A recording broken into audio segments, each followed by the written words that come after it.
Président Longangi, Ndazusala intérêt. Alors, Toya Kosutoka Lobby, RTNC, Baleki, Bake, Kozwa Mutumoko, Oya Zalaka na parti na Bisokala, Babengana Kaye, Aboyaka ko soutenir Félix. Yatikala na Lamuka. Alors, Bake Kozwae, Barchive ya Kalawana, nde Bake Banome pour Azala, président na Biso intérimaire, ya Inafek.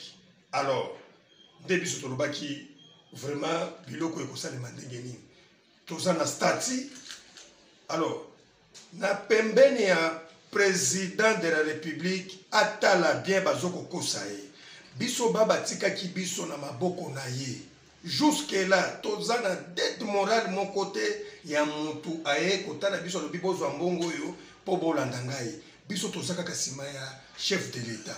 Mais biso tozo ko comprendre te so ki chef de l'État est-ce que makambo po batikela ki biso gouverneur, batikela ki biso Dani Banza.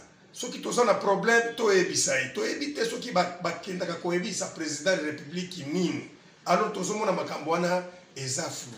Nde lelo tous les Katangais balobaki vraiment beaucoup sakana parti yote so ki kokufa to kufande makambo yote koleka lelo. Mobulu ebandaki ndenge nini? Mobulu ebandi à partir ya ba nomination wana.